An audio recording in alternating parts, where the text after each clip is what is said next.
Amados hermanos, que el Señor les bendiga. Nuevamente es una bendición poder compartir con ustedes este espacio nuevamente, la palabra de Dios, la preciosa palabra de Dios que es la que nos dirige y la que nos acompaña, la que nos convoca en esta mañana una vez más a poder compartir. Quiero invitarles a que por favor nos pongamos de pie para poner este tiempo a los pies del Señor en oración y que Él sea el que dirija lo que se predicará el día de hoy, lo que escucharemos el día de hoy. Amado Padre Celestial, te damos gracias por esta preciosa mañana, Señor, porque no podemos imaginar un servicio, Señor, sin orarte, sin alabarte, sin predicar tu palabra, porque no podemos imaginar, Señor mío, un servicio sin poder estar juntos, sin congregarnos. Gracias, Padre, porque ese privilegio tú nos lo das.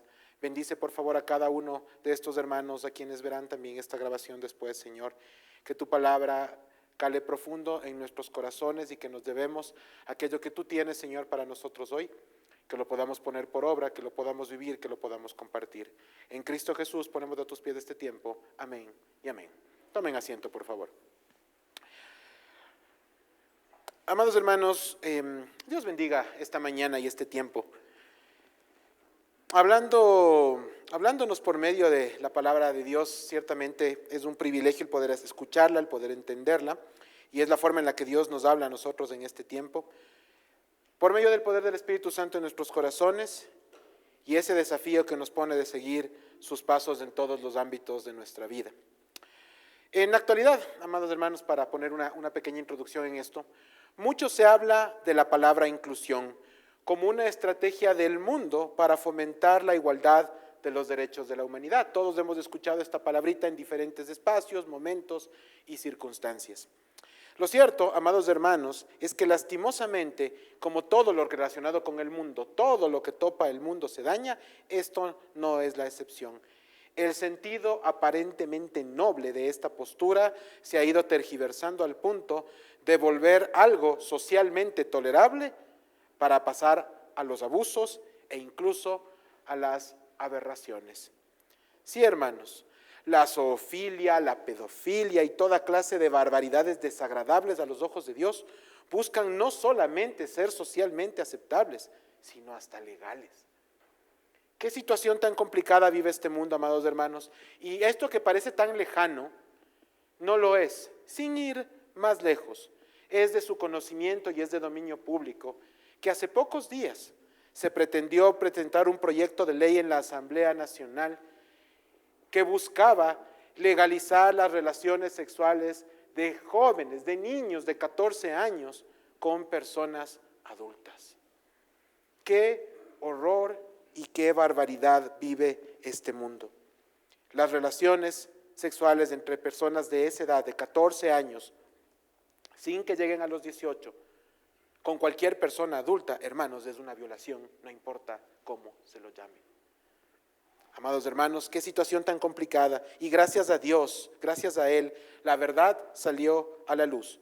Y pocas horas después se conoció que este asambleísta tenía una agenda oculta atrás de esta situación y tendrá que ser juzgado como corresponde por los canales normales.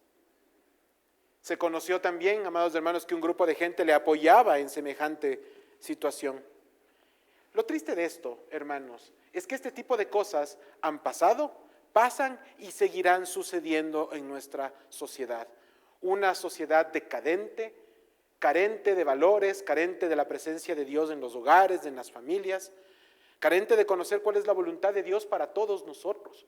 Eso es lo que enfrentamos y ese es el mundo que tenemos que vivir. Amados hermanos, de ahí la importancia de tener este tipo de espacios, los espacios de formación bíblica, el estudio individual de la palabra, porque solamente podemos combatir la mentira y el engaño del mundo con la palabra de Dios por delante. De otra manera, seremos víctimas fáciles o sencillas de engañar de esta corriente del mundo tan peligrosa. La inclusión. La verdadera inclusión, amados hermanos, aquella que como creyentes debemos estudiar y practicar, no se trata de romantizar el pecado, ni tampoco de justificar un proceder pervertido de ciertos grupos. La verdadera inclusión es una práctica de brazos y corazones abiertos para recibir a todos aquellos que el Señor ha añadido a su grey. Esa es la verdadera inclusión. ¿Quién es la grey de Dios? Aquellos que han sido llamados por Él y escogidos para salvación, que siendo pecadores se arrepienten y confiesan su pecado y buscan caminar siguiendo los pasos de Cristo, como usted o como yo. Eso es lo que tenemos en común, amados hermanos. Tengamos presente esto cuando hablemos de pensar en comunidad y entendamos que el Señor es quien está en control de esta comunidad a la que ha llamado iglesia. Si queremos aprender de la verdadera inclusión, amados hermanos, no podemos buscar mejor ejemplo que aquel del Señor Jesucristo, porque no lo hay. Aquel que te recibió a ti, que me recibe a mí, que nos recibe a nosotros, siendo tan distintos y siendo tan pecadores. Porque lo que tenemos en común es el pecado. Pero fuera de ello, el amor de Dios nos ha dado algo adicional para poder compartir y para poder vivir. Les invito entonces, hermanos, a que hoy, a la luz de la palabra, son 3 versículos, exploremos y entendamos cómo el Señor efectivamente en su ministerio incluyó a las personas de una manera explícita y clara. Les invito, por favor, a que abramos nuestras Biblias en el Evangelio de Lucas, capítulo 8, versículos del 1 al 3, conforme lo encuentren, tengan la bondad de ponerse de pie. Evangelio de Lucas, capítulo 8, versículos del 1 al 3. Continuamos con nuestro estudio expositivo de la palabra de Dios en el Evangelio de Lucas. Les invito a que por favor me puedan seguir con la mirada. Versículos del 1 al 3, capítulo 8 de Lucas. Aconteció después que Jesús iba por todas las ciudades y aldeas predicando y anunciando el Evangelio del reino de Dios, y los 12 con él.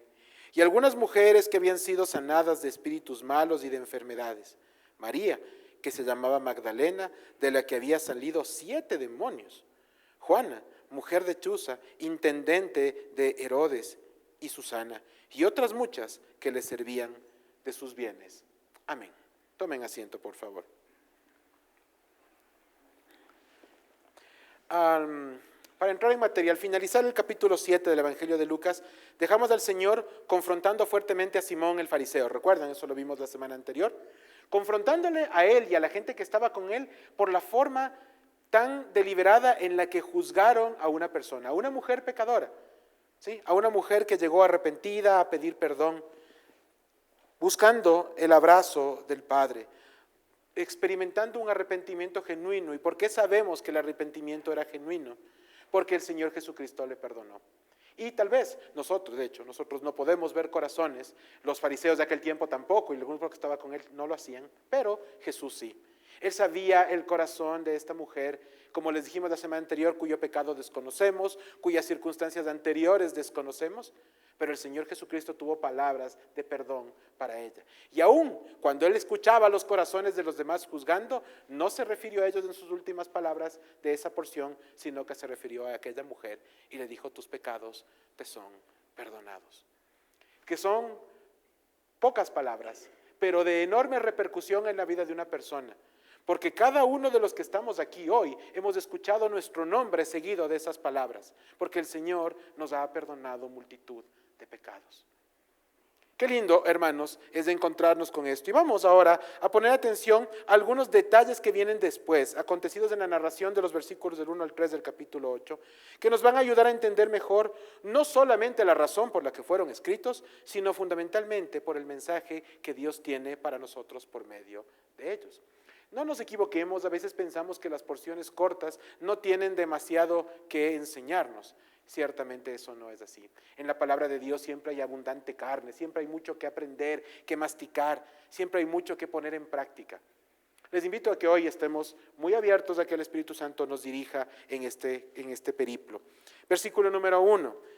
Aconteció después que Jesús iba por todas las ciudades y aldeas, predicando y anunciando el evangelio del reino de Dios, y los 12 con él. Aparentemente aquí no hay nada nuevo, nada que nos llame la atención.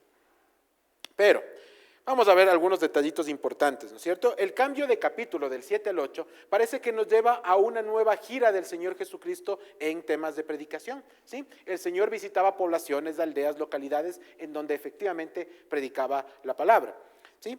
Cronológicamente hablando, nos encontramos aún dentro de la primera parte del segundo año del ministerio del Señor Jesucristo. Debo recordarles que el primer año del ministerio del Señor Jesús está recogido solamente en el Evangelio de Juan, ¿Sí? Esa parte que llevó su ministerio en Jerusalén, para que a partir del segundo año llevarlo a Galilea, al igual que la mayor parte del tercer año, para finalizar en Jerusalén al momento de su muerte y resurrección. Ahora bien, primera parte del primer año. ¿Por qué sabemos que es la primera parte del segundo año? Perdón, ¿sí? Porque en este caso ya nos habla de los 12 discípulos. Ellos acababan de ser nombrados oficialmente discípulos. Si tenemos buena memoria, sabemos que en el capítulo 6 de Lucas se realizó el escogitamiento y el llamado final, en donde por nombres les dijo quiénes iban a ser sus discípulos. Sabemos además por la narración bíblica que estos 12 ya venían caminando con el Señor durante su primer año, les fue llamando paulatinamente, pero no fueron nombrados oficialmente como discípulos o apóstoles del Señor, sino hasta su segundo año de ministerio. Ahí sí, fueron llamados por su nombre y empiezan a caminar con él, y la Biblia ya hace referencia a los 12 de manera específica. Es importante que nosotros nos ubiquemos más o menos en dónde estamos, aproximadamente mes 18 de este ministerio. El grupo de los 12 oficiales ahora caminaban con el Señor. Recordemos además que una característica importante del segundo año del ministerio del Señor Jesús era la boyante popularidad de él. ¿Sí? La gente había visto milagros, había visto señales, había escuchado la palabra, la predicación del Señor. Ya para este entonces había tenido lugar el Sermón del Llano, el Sermón del Monte también, ¿sí? O sea, ya la popularidad del Señor era un asunto importante, ¿sí? Y eso le precedía en cada uno de los lugares que él visitaba. Y entonces, ¿sí? Sabemos que la palabra de Dios es fresca, buena y abundante, eso lo conocemos nosotros por la misma narración bíblica. Pero ahora, quiero hacerles una reflexión corta, porque nosotros tenemos que entender cómo Dios procedía y cómo eso se va regularmente en contra de la lógica humana, que es algo que a mí me confronta mucho. Piense por un momento que usted tiene un mensaje que dar, usted quiere exponer algo, una idea importante, algo que quiere compartir con el resto, no solo de la gente, de la humanidad, ¿sí? ¿Qué escogería? ¿Qué lugar escogería usted para realizar esta exposición? ¿Escogería usted tal vez Nueva York o Atuntaqui? La familia de mi mamá es de Atuntaqui, no sé para nada. Sí, yo amo mucho Atuntaqui, pero guardando las distancias de ciudad. ¿Cuál escogería usted? ¿Sí? Seguramente escogería la ciudad más grande, la que tiene más gente, la que tiene más medios, en donde puedo llevar una rueda de prensa, en donde puedo generar incidencia, de tal manera que en una rueda yo pueda hablar algo, varias personas me escuchen y eso automáticamente haga una explosión hacia las redes y se pueda viralizar con facilidad. Claro, uno buscaría eso, ¿verdad? Porque sería la mejor manera de hacerlo. Porque si yo pienso en el tradicional Atuntaqui de hace unos 20, 30 años, voy a pensar en un Atuntaqui que tenía calles empedradas, en donde era tradicionalmente, la fuente más importante de ingresos era la agricultura y la parte textil, mucho menos que ahora la parte textil, les digo, existía todavía los vestigios de la famosa fábrica Imbabura, me acuerdo en ese tiempo, ¿sí? Pero eran pocas personas en extensiones más grandes de terreno. Si yo quería juntarlas de esas personas, tenía que hacer un esfuerzo mayor para atraerles a que vengan a escuchar eso que yo quería comunicar. Bueno, ¿sí? La lógica humana nos lleva a Nueva York, nos lleva a las ciudades grandes. Pensemos en el Ecuador, no sé, Quito, Guayaquil, Cuenca. Sería mucho más sencillo. Los cierres de campaña, por lo general, de los políticos se dan en las ciudades más grandes, ¿sí? Donde hay más impacto. Ahora, ¿qué es lo que hizo el Señor? Nosotros habíamos visto que Jesús deja durante el primer año todo lo que es Judea, la parte de Jerusalén y sus aledaños, y se traslada a la provincia de Galilea hacia el norte, ¿sí? Siendo, como les hemos dicho en más de una ocasión, su centro de operaciones la ciudad de Capernaum. Desde ahí se dirigía todo el ministerio del Señor Jesucristo. ¿Cuál era la diferencia entre Judea y Galilea? ¿Cuál era la diferencia entre Jerusalén y Capernaum? Básicamente la misma que existe entre las ciudades grandes y una ciudad pequeña y rural. ¿Sí? En Galilea estaba la gente humilde, en Galilea estaba la gente que no tenía demasiada cultura, en Galilea estaba la gente que vivía en extensiones grandes de terrenos separados unos de otros. No era sencillo llevar un mensaje a partir de este principio. Lo lindo de esto es que Dios tiene una lógica diametralmente diferente o distinta a la nuestra. ¿Cómo sabemos esto sobre Galilea? Me voy a ir brevemente al Evangelio de Juan, capítulo 7, versículo 41, usted lo puede ir anotando y viendo. En este momento nos encontramos en el preciso instante en donde Nicodemo está dando testimonio ante el Sanedrín de Jesús, solamente para que lo tengan claro. ¿Qué dice el versículo 41? Otros decían, este es el Cristo, Pero algunos decían, ¿de Galilea ha de venir el Cristo? ¿Sí? Este comentario es peyorativo, ¿sí? O sea, así como de allá, de este pueblucho tenía que venir el Cristo. Seguro que es así. Y si es que esto no queda claro, cuando Nicodemo toma la palabra, le responde la gente del Sanedrín en el versículo 52 del mismo Juan 7 y le dice, respondieron y le dijeron, ¿eres tú también Galileo? Escudriña y ve que de Galilea nunca se ha levantado profeta. ¿Sí? ¿Sabes qué? En serio, no me vengas con esos cuentos, de Galilea no puede salir nada bueno. ¿Sí? ¿Se acuerdan ustedes cuando Pedro estaba predicando y también estuvo preso? De él también se dijo lo mismo. ¿Qué de bueno ha salido de Galilea? ¿Quién de bueno salió de allá? ¿Sí? Y resulta entonces que el Señor Jesucristo, para expandir un ministerio global de salvación con alcance universal, inicia en un pueblo que definitivamente distaba mucho del que debía ser la lógica o nos llamaba la lógica humana para poder predicar y llevar un mensaje hacia todas las naciones. Que nos demuestra algo importante, amados hermanos. Es clarísimo que para el pueblo judío eso no era importante, como es claro que en este momento del tiempo también buscaríamos mejores lugares para poder llevar esta encomienda divina. Dios y el Señor Jesucristo de manera puntual no buscó lugares de importancia geopolítica, no buscó lugares de preponderancia, ni tampoco micrófonos, luces y amplificación para poder llevar su mensaje. El poder de Dios radicaba en el mensaje que Él tenía para la gente, en el Evangelio mismo, en la palabra de Dios. La palabra de Dios se basta sola para impactar vidas, para transformar corazones, porque es palabra de Él, es su aliento mismo. Yo no tengo absolutamente nada en contra del tema de las redes y las cosas que tenemos hoy, por el contrario, si podemos utilizarlas, qué bueno, lo hacemos, para la gloria del Señor. Pero el éxito de la difusión del Evangelio no está en el TikTok, no está en las redes sociales de manera general. El éxito de la predicación del Evangelio es una predicación bíblica, estudiada, consciente, sólida y testimonial. Es ahí donde la palabra de Dios se encarna en nuestras vidas y tiene un impacto y una profundidad superlativos. Cosa que, por cierto, no es un descubrimiento de este tiempo. Esto lo viene haciendo el Señor desde hace rato. ¿Sí? Él preparó toda su palabra y dispuso todas las cosas tal y como sucedieron hasta el sol de hoy y hasta cuando Él diga que va a ser así. ¿Cuándo terminará la importancia de la palabra? Cuando Él venga en persona y se haga cargo de reinar sobre todos nosotros y ya no necesitemos buscarle en sus letras, sino que le podremos ver uno a uno y estar con Él por la eternidad. Solo ahí. Mientras tanto, hermanos, si usted quiere conocerle a Dios, búsquelo en su palabra y no deje que nadie, absolutamente nadie, le dé buscando de Dios. Este es un tema personal, es un tema personal.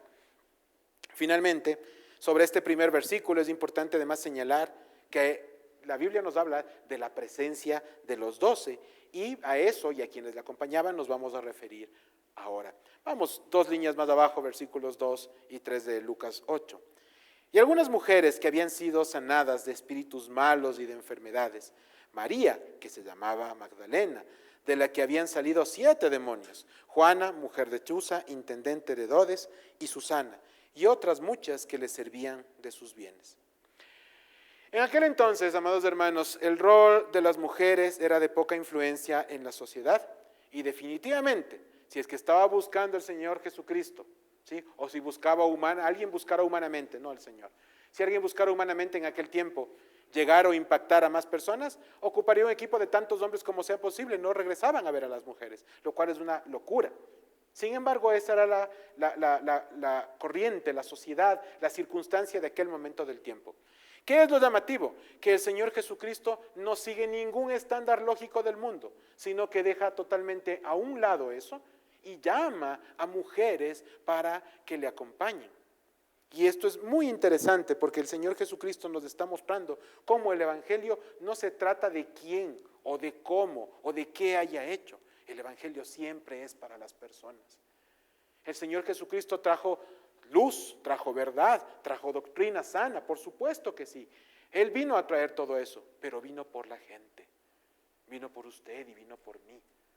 Siempre que nosotros pensemos en hacer ministerio, en hacer iglesia, siempre que pensemos en seguir la sana doctrina, hemos de entender que la sana doctrina debe ser predicada a las personas. Hemos de entender que vamos a servir con las personas.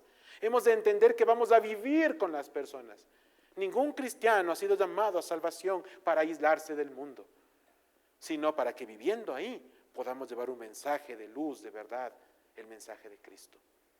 Ese es el trabajo y la misión que tenemos, ¿sí? Y entonces, si avanzamos un poquito más, sabemos que aparte que se mencionan a 3 mujeres y algunas más, no sabemos exactamente cuántas, ¿sí? Y sabemos que estas mujeres no eran solamente un grupo de simpatizantes que le vieron en algún momento al Señor Jesús, sino que habían recibido de Él directamente milagros, prodigios y señales. La palabra de Dios nos habla básicamente de 2 temas importantes: expulsión de espíritus o expulsión de demonios, y por otro lado, sanidad o sanidades, ¿sí? Hubo milagros evidentes en la vida de estas personas, ¿sí? Entonces, el Señor Jesucristo nos muestra que jamás hizo acepción de personas, jamás dejó fuera de su alcance ministerial a nadie.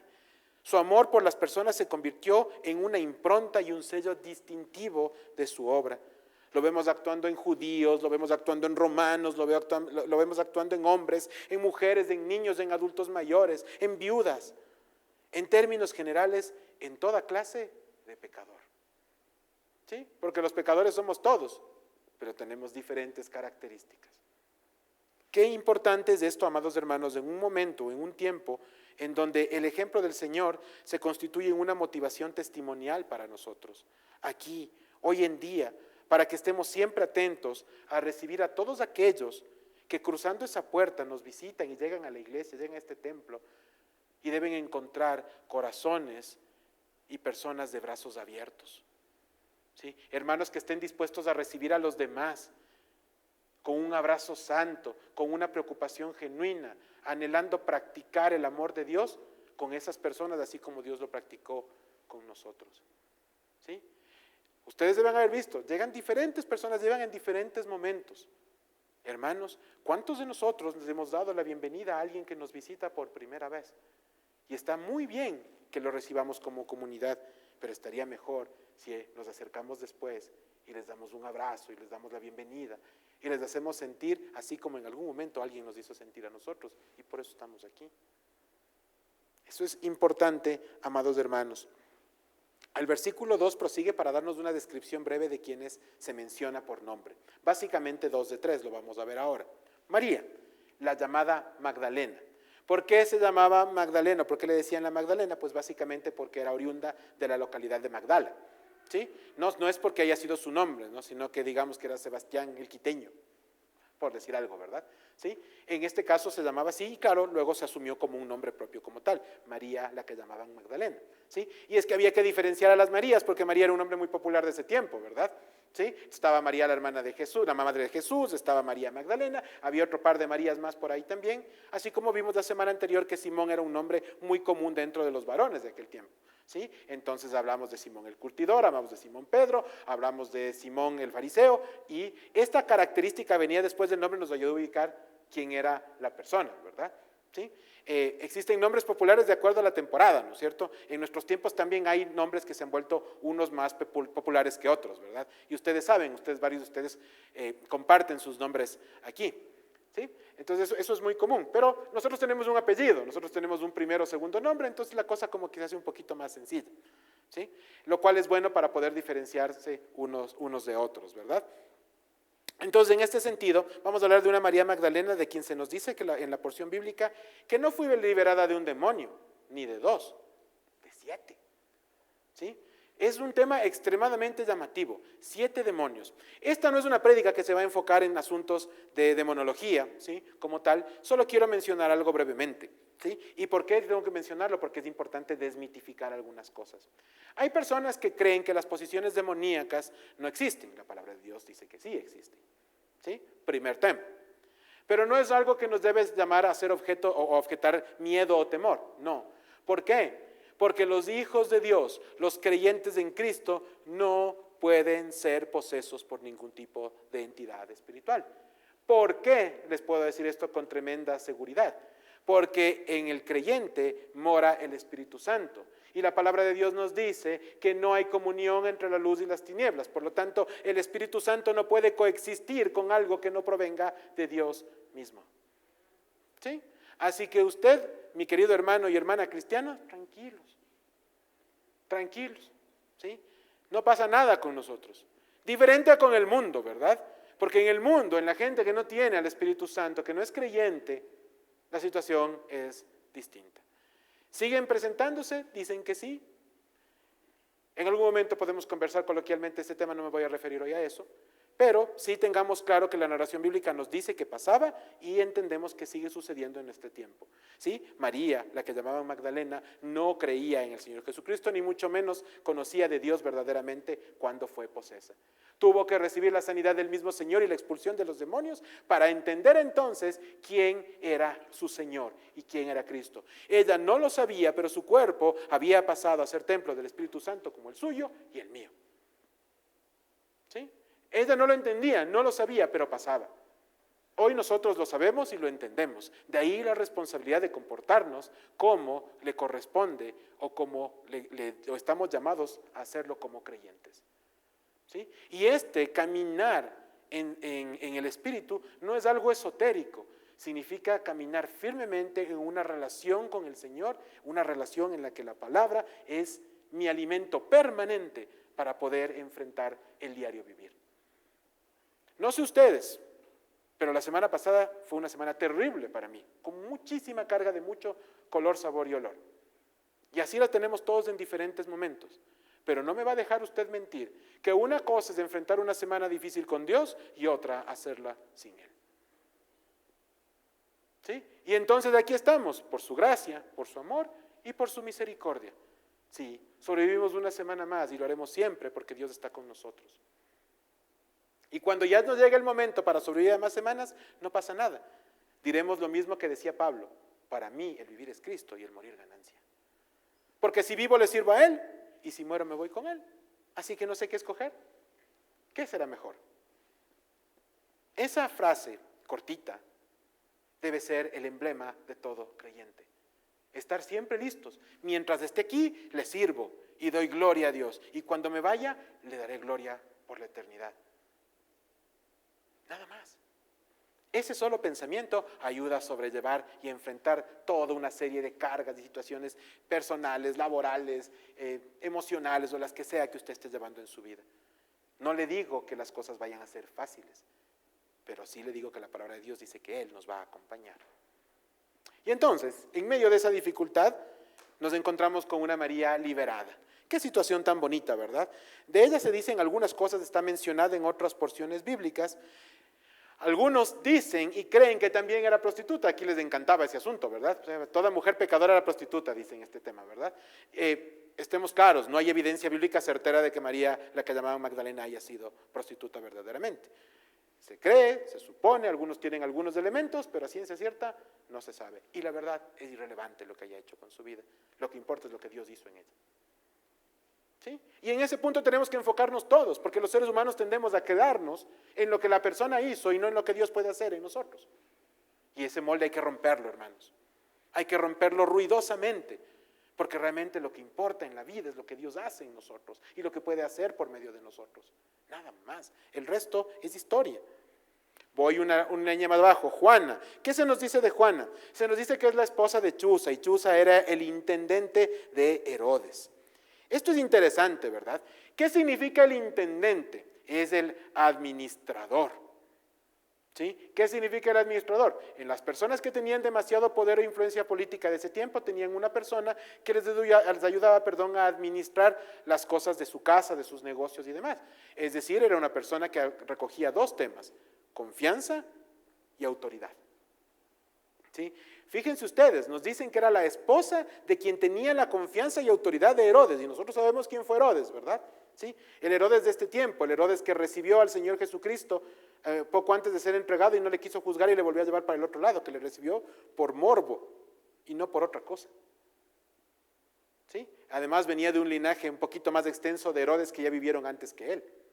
¿Sí? Hijo del famoso Herodes que recibió al Señor Jesucristo. ¿Se acuerdan cuando mandaron a matar a los niños menores de 2 años? El padre de este caballero. ¿Sí?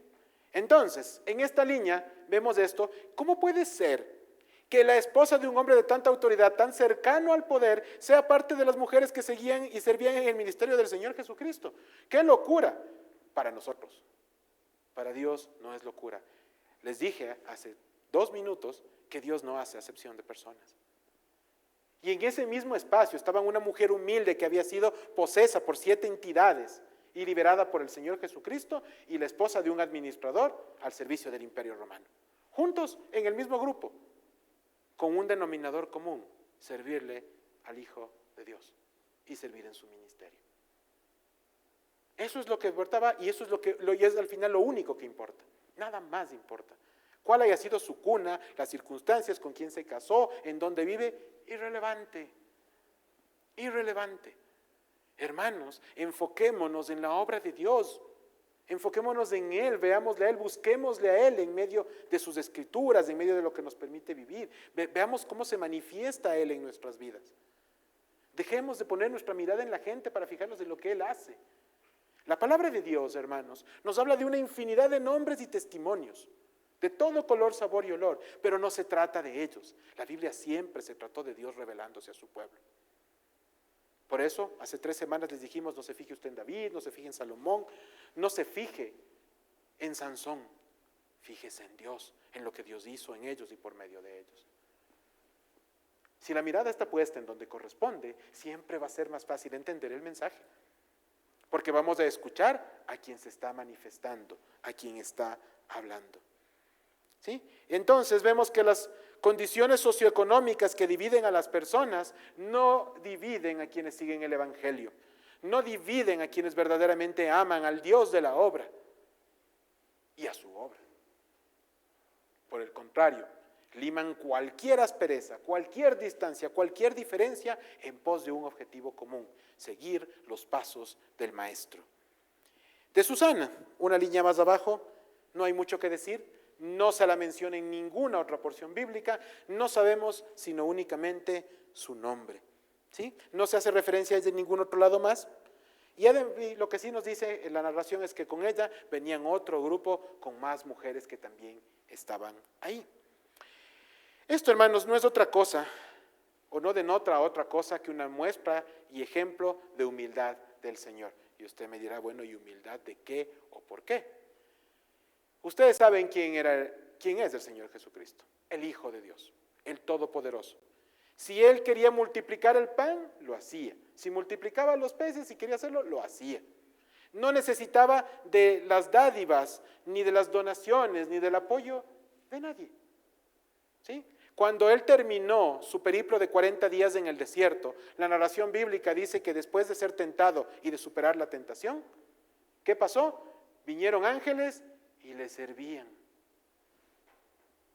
¿Sí? Por lo tanto, que el Señor Jesucristo haya aceptado que un grupo de personas hagan donativos, que puedan aportar al ministerio y demás, no es un acto sino de humildad en el que Él está recibiendo algo que efectivamente no necesita.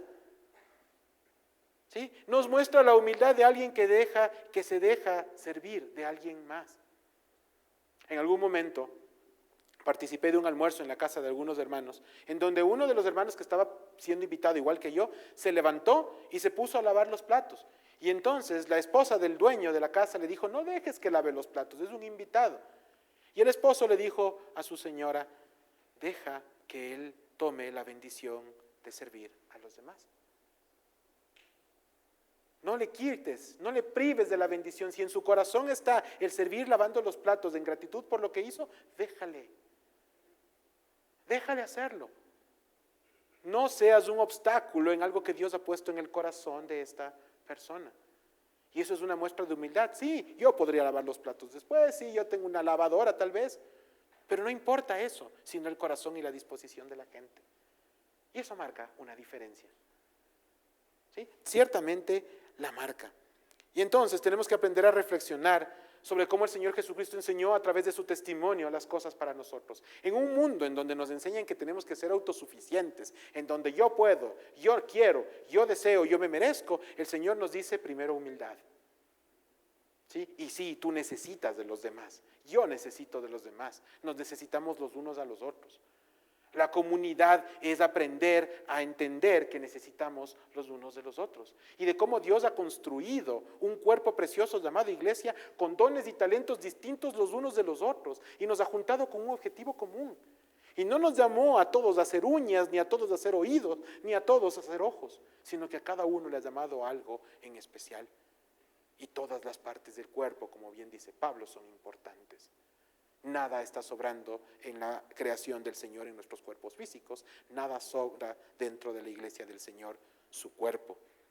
Sabemos, además de estas mujeres, que no solamente estuvieron en el año de la popularidad del Señor, sino que estuvieron con Él a lo largo de su ministerio y hasta el fin.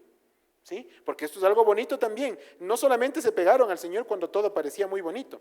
Si me voy unos cuantos capítulos más allá, de hecho 15 capítulos más allá en Lucas, dejo por un momento el capítulo 8, me voy al capítulo 23, versículo 55, narración de Lucas ya sobre la muerte del Señor Jesucristo. Versículo 55 dice: y las mujeres que habían venido con Él desde Galilea siguieron también y vieron el sepulcro y cómo fue puesto su cuerpo. ¿Sí? La Biblia es clara, nos dice: miren, los que venían desde el norte de Galilea y bajaron a Jerusalén a la muerte y crucifixión del Señor, vinieron con Él, también estaban ahí, no se fueron, no le dejaron, fueron testigas de lo que estaba pasando. Y no fueron solamente esto, sino que Dios les dio un privilegio adicional. Capítulo 24, versículos del 8 al 10, la resurrección del Señor. Entonces ellas se acordaron de sus palabras y volviendo del sepulcro dieron nuevas de todas estas cosas a los 11, ya no a los 12, y a todos los demás. Eran María Magdalena y Juana y María madre de Jacobo y las demás con ellas quienes dijeron estas cosas a los apóstoles. Las primeras personas que supieron de la resurrección del Señor fueron ellas. ¿Sí? Tremendo privilegio, ¿verdad? Vaya, esa es primicia, eso sí es primicia. Y recibieron ese privilegio de manos de Dios por su voluntad. ¿Sí? Hermanos, esto no es una predicación feminista ni pretende serlo en absoluto. Pero sí es importante que cuando nosotros hacemos una buena hermenéutica y entendemos cuáles eran las circunstancias políticas y socioeconómicas del momento en que pasaban las cosas en la narración bíblica, entonces entendemos que esto es un ejemplo de inclusión que se lleva a nuestros días de hoy, en donde también tal vez ya no existe tanta diferencia entre hombres y mujeres, pero hay que nos encargamos de crear otras diferencias con otros hermanos. No nos vamos a engañar. Hermanos, y eso no puede pasar, no debe seguir pasando. De ahí que les recalco la idea que les mencioné al principio. La iglesia del Señor debe ser una iglesia de brazos y de corazones abiertos. ¿Sí? No para socapar el pecado de nadie, porque no estamos para eso, sino para recibir a aquellos verdaderamente arrepentidos, llamados por Dios a salvación como usted y como yo. A eso se reduce este tema. Entonces, es claro que uno de los factores claves en el ministerio del Señor Jesucristo fue la forma en la que derramó su vida en un grupo cercano. ¿Sí? Ese grupo compuesto por los 12 inicialmente, por las mujeres que les acompañaban y otros tantos, que yo les he dicho, un grupo de 200, 300 personas aproximadamente que servían en este ministerio. El Señor derramó su vida en estas personas en diferentes niveles. Eso sí, claro, Él se enfocó en los 12 al final. ¿Sí? Por supuesto que así debía ser. De ahí la importancia, hermanos, de aprender a compartir los espacios que hoy tenemos. Cada espacio en las dos clases que tenemos de Escuela de Formación Bíblica, los espacios que tenemos de la predicación, los tiempos de oración donde también hay enseñanza, cada espacio que la iglesia dispone y abre las puertas para que otros vengan, hermanos, es un espacio para derramarnos en la vida de los demás. Y no para derramar nuestro pecado, sino para derramar lo que la palabra de Dios ha puesto en nosotros, para exponerla, para compartirla. No pierda usted esa bendición. Quiero invitarle cariñosamente a que se sume a los espacios que la iglesia tiene dispuestos para eso. ¿Para qué? Para crecer juntos. Así como el Señor hizo con sus discípulos, así debemos de hacerlo nosotros con los demás. En este mensaje, amados hermanos, comenzamos hablando de la verdadera inclusión, ¿verdad? Yo les hablé de eso hace un instante. En apenas 3 versículos, Lucas ha logrado recoger la riqueza de un concepto que ha sido manoseado y abusado en el mundo de este tiempo. Solo en 3 versículos, ¿sí? Y Lucas lo recoge porque es lo que el Señor hizo, ¿sí? Y la obra de Dios es tan poderosa que no requiere tratados enormes para exponerse. Es cuestión de ser guiados por el Espíritu y entender. Esta porción bíblica, su estudio y exposición, No pueden quedarse solamente en los apuntes o en la memoria de las personas, de ninguno de nosotros. O peor aún, pueden irse a nuestra papelera de reciclaje y quedar en el olvido. Deben ponerse por obra, hermanos, hacerse carne en nosotros, estando total y abiertamente dispuestos a recibir a todos los salvos que sean convocados a venir a esta pequeña facción de la Iglesia Universal del Señor, nuestra Iglesia San Marcos. Es el tiempo, hermanos, de mostrar cosas distintas. Quiero invitarles a meditar en algo. Todos los que están sentados acá, todos ustedes, tienen al menos un asiento vacío a su lado, adelante o atrás, ¿verdad? ¿Sí? Todos tenemos al menos un hito. Muy bien. Vamos a pensar entonces en una responsabilidad que no podemos eludir con dos tareas. Quiero plantearle a usted dos tareas en esta mañana. La primera, invitar a alguien que usted conoce de su círculo cercano, de su familia, sus amigos, sus conocidos, sus compañeros de trabajo, de universidad, de colegio, lo que sea. ¿Sí? Piense usted en una persona, ore por ella e invítele a ocupar ese espacio que está junto a usted, delante de usted, tras de usted. ¿Sí? Tarea número 1, ¿sí? Porque es importante, nosotros tenemos que compartir el Evangelio. El Evangelio no es como el pozo millonario que es para mí solito, ¿sí? El Evangelio es para todos. El Evangelio es para toda la gente, ¿no es cierto? Nosotros tenemos que llevar ese Evangelio. Dios hará la obra, pero nosotros tenemos que sembrar. ¿Sí? Y me refiero a la palabra, no olvídense de esas cosas de la prosperidad, eso no lo hablamos aquí. Me refiero específicamente a la palabra de Dios, compartir la palabra con los demás. Tarea número 1. Tarea número 2. A aquella persona que eventualmente el próximo domingo, el próximo miércoles, ocupe esa silla que está vacía a su alrededor, denle la bienvenida. ¿Sí? Se va a sentar en algunos de los puestos vacíos que están con ustedes. ¿Sí? Ok, a esa persona, cuando termine el servicio o cuando empiece, cuando usted le vea, dése la vuelta, suba, vaya a su lado y dígale, hermano, hermana, bienvenido, bienvenida, que Dios te bendiga. Qué gusto tenerte con nosotros. Hermanos, es una bendición y un privilegio poder hacer esto con los demás. ¿Sí? Alguien más lo hizo con usted en algún momento de su historia. Alguien más lo hizo. Alguien lo hizo conmigo también. Y yo no puedo olvidarme, esas cosas marcan una diferencia en la vida de las personas, porque es del Evangelio hecho carne. Es el mismo Cristo que nos abrió y nos recibió, que abrió sus brazos y nos recibió, Él obrando en nosotros para hacer lo mismo con los demás. Dos tareas, invite y dé la bienvenida. No pierda la bendición de hacer esto por otra persona. La carta a los Romanos, capítulo 15, versículo 7 dice, por tanto, recibíos los unos a los otros, como también Cristo nos recibió. ¿Para qué? Para gloria de Dios. ¿Saben qué es lo lindo de todo esto? Que cuando nosotros enseñamos no tenemos que inventarnos nada, porque la palabra de Dios ya lo dijo todo. Cuando vamos estudiando vamos a encontrarnos una y otra vez referencias bíblicas que nos dejan claro hacia dónde estamos apuntando. Al abrazar a los demás no solamente estamos mostrando cariño y afecto, estamos dando la gloria a Dios al hacer lo mismo que Cristo hizo y sigue haciendo hasta el día de hoy. Ese acto sencillo es seguir testimonio del Señor, es hacer lo que Él hizo y dar la gloria a Dios como Él lo hizo. Nadie puede llegar a este templo e irse sintiendo que no es importante, que no es amado por Dios. Es verdad, hermanos, que en el pasado quizá nos sucedió eso en más de una ocasión, pero hoy tenemos la responsabilidad ante el Señor de cambiar ese algo por algo distinto. Es por eso que me refiero a todos ustedes, la mayoría hermanos muy queridos de mucho tiempo ya en la congregación, otros muy queridos que llegaron hace poco y otro par de personas nuevas. Qué lindo tenerles con nosotros, amados hermanos y hermanas. Esta es su casa.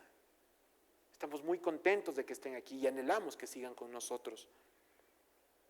Nadie, hermanos, puede irse sin sentir eso nunca más desde esta iglesia. Y en cuanto a quienes ya son parte de la comunidad, las que ya son parte de esta familia, ¿qué les podemos pedir entonces? Nada menos que un abrazo, hermanos, que una sonrisa sincera, que una palabra de aliento, la misma actitud que Cristo tuvo con usted y conmigo. Sí, sí nos equivocamos, sí, a veces también nos ofendemos, pero Cristo siempre nos sonrió. Es tiempo de saludarnos de la misma manera. A mí me encanta verles a todos ustedes cada domingo, me llena el corazón saludarles, trato de hacerlo con todos, perdón si en algún rato no alcanzo con alguien, Pero estoy seguro de que si tal vez no pudimos saludar con ustedes, otros hermanos sí saludaron con los demás. Y eso es lo lindo de la comunidad, que no se trata de una persona, se trata de todos haciendo lo que Cristo hizo. Por lo tanto, nunca dependerá de una persona solamente. Y como vimos la semana pasada, amados hermanos, perdón, avanzar, perdón, avanzar, perdón y avanzar en el amor de Cristo, siempre recordando todo lo que Él me perdonó a mí primero.